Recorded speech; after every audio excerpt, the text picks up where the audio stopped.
ഇന്നലയോളം എന്തെന്നറിവീല, ഇനി നാളെയും എന്തെന്നറിവീല. ഇന്നീ കണ്ട തടിക്കു വിനാശവും, ഇന്നീ കണ്ട തടിക്കു വിനാശവും, ഇന്ന നേരമെന്നേതെന്നറിവീല. ഇന്നീ കണ്ട തടിക്കു വിനാശവും, ഇന്ന നേരമെന്നേതെന്നറിവീല. ഇതെപ്പോഴും ഞാൻ പാടുന്നൊരു പാട്ടാണ് ഉദ്ഘാടനത്തിന്. ഇതാരാ എഴുതിയെന്ന് അറിയുന്നത് കൈ ഉയർത്തിയാൽ മതി. വിളിച്ചു പറയരുതേ, കൈ ഉയർത്തിയാൽ മതി. ഇതാരാ എഴുതിയെന്ന്? ആരാ? ഇങ്ങോട്ട് വാ, വന്ന അധ്യക്ഷൻ്റെ സമ്മതം വായിക്ക്. മേലെ പാഞ്ഞ് ആയിരിക്കൂടാ. അധ്യക്ഷനോട് സമ്മതം വായിക്ക്. അതെ, കാണുന്നവർക്കൊന്നും അധ്യക്ഷൻ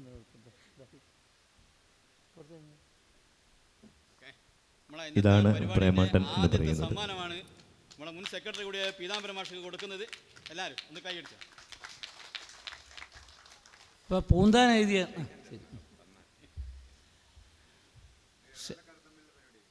ഇല്ല, അതൊന്നുമല്ല. ഇപ്പോൾ ക്ഷയിക്കാൻ തന്നപ്പം കൊറോണ പോലത്തെ എന്തെങ്കിലും സൂക്കേട് എനിക്ക് വന്നിട്ടുണ്ടോ? ഇപ്പോൾ ഇതൊക്കെ ഞാൻ തമാശക്ക് പറഞ്ഞാൽ കുടിയിൽ കാര്യമുണ്ടേ. നമ്മളിപ്പോൾ കുട്ടികളൊന്നും കയ്യിൽ ഇപ്പോൾ മ്യൂസിക് ക്ലാസ് ടവലൊന്നുമില്ല കുട്ടികൾക്ക്. ഒരു കർച്ചീഫിൽ എടുക്കണ്ടേ? ആരും എടുക്കുകയൊന്നുമില്ല. ഒരു പെന്നും ഇല്ല, ഡയറിയിലൊന്നുമില്ല. കുഞ്ഞുങ്ങൾ ഇങ്ങനെ കുരക്കൂ, ഇങ്ങനെയൊക്കെ ചെയ്യും. അത് പറയാൻ കുറേ ഉണ്ട്. അത് പറയേണ്ട സമയമല്ല ഇത്. അപ്പോൾ ഇതൊരു 10 മിനിറ്റ് പറഞ്ഞ് തീർക്കേണ്ട കാര്യമാണ്. ഏതായാലും വലിയ സന്തോഷം. ഇങ്ങനത്തെ ഒരു കൂട്ടായ്മ നമ്മളെപ്പോൾ തട്ടിപ്പോകാൻ നമ്മളറിയില്ല. ഇനി ഞാനിപ്പോൾ എൻ്റെ വീട്ടിലെത്തുമെന്ന് പോലും ഞാനറിയില്ല.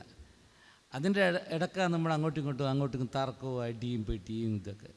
അപ്പോൾ സ്നേഹിക്കേണ്ടവരെ സ്നേഹിക്കുക. 1983 കൂട്ടായ്മ ഇനിയുള്ള വരുന്നവർക്കുള്ളൊരു പ്രചോദനമാകട്ടെ എന്നാണ് ഞാൻ പ്രാർത്ഥിക്കുന്നത്. 83 കൂട്ടായ്മ അന്ന് BML പെൺകുട്ടികളില്ല. പെൺകുട്ടികളും കൂടി ഉണ്ടെങ്കിൽ കൂട്ടായ്മ ഉണ്ടാകാൻ സാധ്യത ഉണ്ടാവില്ല. നിങ്ങളെ നേരത്തെ വേദിയിലേക്ക് വിളിക്കണ്ടേ കേട്ടാ? നിങ്ങളിങ്ങോട്ട് കയറി വരായിട്ടാ. നിങ്ങളിവിടെ ഇരുന്നോ? ഞാൻ നേരത്തെ പറയുന്നു ഇതാ. അപ്പം ആ പണ്ടൊരു പാട്ടുണ്ട്, പരമശിവൻ കാര്യത്തിലിരുന്ന് ഓരോരുത്തർ ഇരിക്കേണ്ടത്ര ഓരോരുത്തർ ഇരിക്കണം എന്നറിയില്ലേ? ഓരോരുത്തർക്ക് സ്ഥാനമുണ്ട്, ആടെയെ മാത്രമേ ഇരിക്കാൻ പാടുള്ളൂ. എൻ്റെ അപ്പുറത്ത് ഇരിക്കുന്ന ഒരു പാട്ടില്ലേ, നിങ്ങൾ കേട്ടിരുന്നറിയില്ല. അത് പഴയ ആൾക്കാർക്ക് അറിയാം. പരമശിവൻ്റെ കഴുത്തിരുന്ന് പാമ്പിനോട് ഗരുഡൻ ചോദിച്ചു, ഗരുഡ സൗഖ്യമാണ്.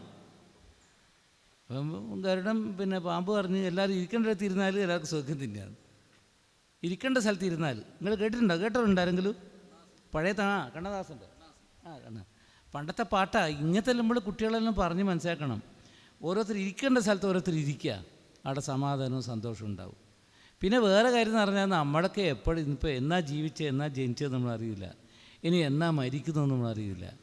അതിൻ്റെ ഇടയ്ക്ക് വാശിയും വൈരാഗ്യവും അടിയും പിടിയും എന്താക്കി ഇവർക്കെല്ലാം ഇത്രയും ആൾക്കാർക്ക് ഭക്ഷണം കൊടുക്കാൻ കഴിയുക പറഞ്ഞാൽ എല്ലാ ഭാഗ്യമല്ലേ? എത്രയോ ആൾക്കാർക്ക് ചോറ് വിളമ്പി കൊടുക്കാൻ കഴിയുന്ന പറഞ്ഞാൽ മഹാഭാഗ്യമല്ലേ? അന്നേരം വേറെ ആൾക്കാർ പൈസ കൊടുത്തിട്ടില്ലെന്ന് പറയും. പൈസ അതിൻ്റെ ഇടയ്ക്ക് വേറെ ചെറിയൊരു ഘടകം മാത്രമാണ്. പൈസ കൊടുക്കാണ്ട് നിന്ന് നടക്കുമോ? എനിക്കിപ്പോൾ ഉദ്ഘാടനം കഴിഞ്ഞാൽ എന്തെങ്കിലും പൈസ തരണ്ടേ അവർ? ഇല്ലേ? തരണ്ടേ?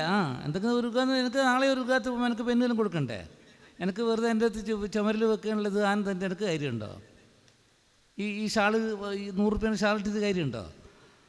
എന്നൊക്കെ ഒരു പൈസ തരിക. നേരത്തെ ഞാൻ അത് കൊടുത്ത് അത് എൻ്റെ അടുത്ത് 500 രൂപയ്ക്ക് ചെയ്യുന്നതുകൊണ്ട് ഞാൻ കൊടുക്കും. അങ്ങനെയാണ് 500 രൂപ എനിക്ക് ഇവിടെ വെക്കാനാവുള്ളൂ. എൻ്റെ വീട്ടിലെ ചുമരുമ്പിലൊന്നും വെക്കാനാവുള്ളൂ. 500 രൂപയൊന്നും വെക്കല്ല. ഞാൻ കാണുന്നിടത്തെല്ലാം വെക്കുമോ? പണ്ടത്തെ നമ്മുടെ മുത്തശ്ശിമാർ വെക്കുന്ന പോലെ എറേൻ്റെ മേലയില്ലേ നമ്മുടെ വീട്ടിൻ്റെ കുട്ടിയൊക്കെന്ന് അറിഞ്ഞുകൂടാ. നമ്മുടെ ചെറിയ മക്കൾക്ക് നമ്മൾ വലിയ ആൾക്കാർ പറഞ്ഞു കൊടുക്കണം എല്ലാ കാര്യവും. ഒരു വീട്ടിൽ കാര്യം ഒരുക്കുമ്പോൾ ചെരുപ്പ് അയച്ചു വെക്കണമെന്ന് പോലും നമ്മൾ പറഞ്ഞു കൊടുക്കണം. പറഞ്ഞു കൊടുക്കാത്ത കുട്ടികൾ എങ്ങനെ അറിയൂ?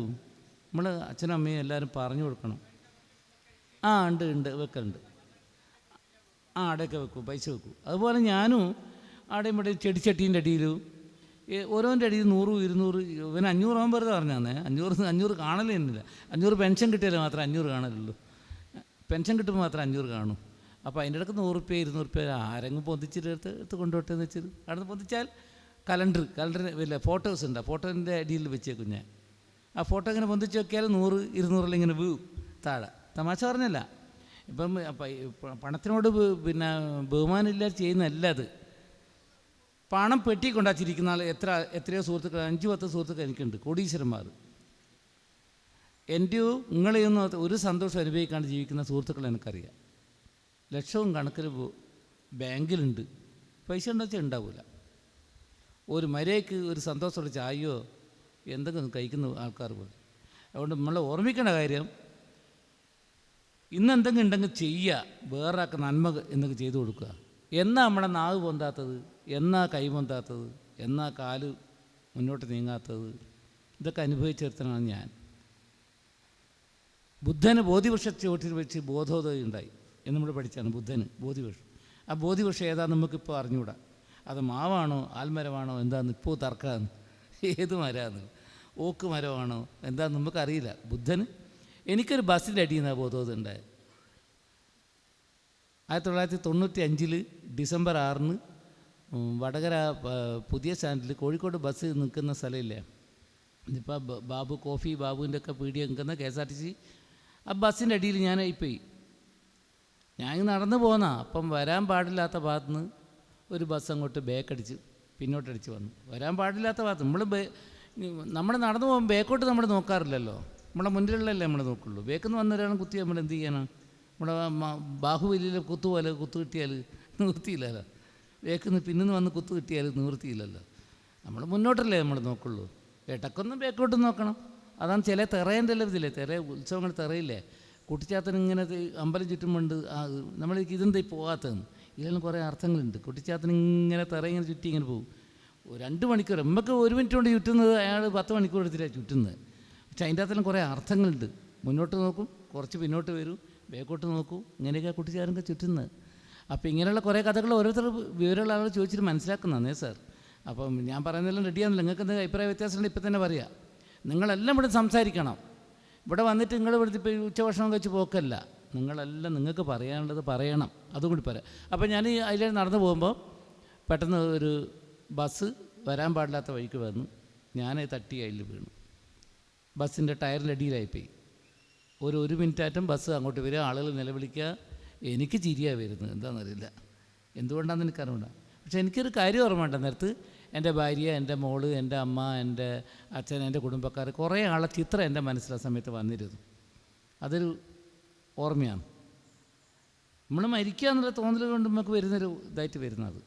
ഈ ബസ്സിൻ്റെ ടയർ മഴത്ത് വരിക, പിന്നെ ബസ് ടയർ അപ്പോൾ ആൾ നിലവിളിക്കും, ബസ് ടയർ അങ്ങോട്ട് കൊണ്ടു, പിന്നെയും ഇങ്ങോട്ട് വരൂ. ഇതിൻ്റെ അടിയിൽ ഞാൻ പെട്ടുപോയി. അവസാനം ഞാൻ കുറേ പണ്ടത്തെ ജയശങ്കർ എന്നുള്ള CID ശങ്കർ എന്നുള്ള സിനിമയിലും കാണലുണ്ട്, പണ്ടത്തെ തമിഴ് സിനിമകൾ. അതിൽ കണ്ട പോലെ ഞാൻ ഇതിനകത്ത് പിടിച്ചിട്ട് കാലെടുത്ത് മേലെ ഉള്ളിലിട്ട് സിനിമയിൽ കണ്ട സീന്. CID ശങ്കർ 40-50 വയസ്സുള്ള കഥ മനസ്സിലാവും, ബാക്കി എനിക്കൊന്നും തിരിയില്ല. CID ശങ്കർ, ജയശങ്കർ എന്ന സിനിമയിൽ അങ്ങനത്തെ എല്ലാം കാണലുണ്ട്. സിനിമ ഒരു ദിവസം 5 സിനിമ കാണും. അപ്പോൾ അതിൻ്റെ അകത്തുള്ള അറിവ് കൊണ്ട് ഞാനെൻ്റെ കാലെടുത്തിട്ട് അതിൻ്റെ ഉള്ളിലിട്ട്, സത്യനെപ്പത്തവർക്ക് പറഞ്ഞാൽ മനസ്സിലാവും. എൻ്റെ ഉള്ളിൽ യന്ത്രത്തിൻ്റെ ഉള്ളിൽ കാലിട്ട് കാലൊടിഞ്ഞു പോയി. കാലൊടിഞ്ഞോ ഞാൻ അറിയുന്നില്ല. എല്ലാം കൂടി നമ്മളെ താജുദ്ദീൻ വടകര, ഇന്നത്തെ കൽബിലെന്നും നീയാണ് പാടിയ താജുദ്ദീനും ഒരു ഇവിടെയുള്ള കോഴിപ്പീടിയുള്ളൊരു അഷ്റഫുണ്ട്. അഷ്റഫും കൂടിയിട്ട് എന്നെ അതിൻ്റെ അടിയിൽ നിന്ന് വലിച്ചെടുത്തു. ഞാൻ ഒരേ പേര് മാത്രമല്ല, 5-10 ആളുണ്ട്. പക്ഷേ ഒരേ എനിക്ക് ഓർമ്മയുള്ളൂ. ഓർമ്മ നമ്മുടെ ശരീരത്തിലെ രോമം പോലെയാണ്, കൊഴിഞ്ഞു വന്ന് നമ്മൾ അറിയാത്ത പോലെയാണ്. ഇപ്പോൾ എൻ്റെ മനസ്സിലെ ഓർമ്മയുള്ള 2 പേരെയാണ് ഇപ്പോൾ പാട്ട് എന്നെ വിടുന്നത്. ആ പ്രേമട്ടാൻ പറഞ്ഞ ഒരു താജുദ്ദീൻ അന്നത്തെ അപ്പുറത്തെ ഷോപ്പിൽ ഒരു ജോലി ഉണ്ടായിരുന്നു. ആ സമയത്താണ് വന്നത്. താജുദ്ദീൻ വടകര എന്നറിയപ്പെടുന്നതിന് മുമ്പ്. അപ്പോൾ എന്നെ വലിച്ചെടുത്തു. ഞാനൊന്നുമില്ല എന്ന് പറഞ്ഞാൽ എനിക്കൊരു ജാള്യത. ഇവിടെ എല്ലാം വെട്ടി നടക്കുമ്പോൾ കാലെടുത്ത് മുന്നോട്ട് വെച്ചും കാലടയില്ല. കാലിൻ്റെ പാദം വേറെ സ്ഥലത്ത്, ചോരയൊന്നുമില്ല, ഉള്ളിൽ എല്ല് പൊട്ടിപ്പോയി. അപ്പം ഞാനവിടെ തലവിറ്റ് വീണു. അന്നേരത്തെ ഉണ്ടാകുന്ന അത് കൊണ്ടാണ് കണ്ട എഫക്റ്റാണ് ഞാൻ തലവിറ്റ് വീഴുന്നത്.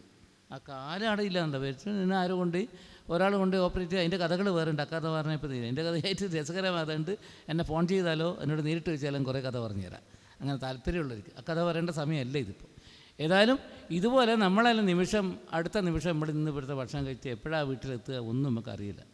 അതിൻ്റെ ഇടയ്ക്ക് എന്തെങ്കിലും ഉണ്ടെങ്കിൽ നല്ല കാര്യങ്ങളുണ്ടെങ്കിൽ ഇപ്പം തന്നെ ചെയ്തുകൊള്ളുക. അതാണ് ഈ സമയത്ത് പറയാനുള്ളത്. പണമുണ്ടെങ്കിൽ ആ പണം ചിലക്ക് മരിച്ചാലും മറ്റുള്ളവരെ മനസ്സിൽ ജീവിക്കാൻ ശ്രമിക്കുക. മരിച്ചു പോയാൽ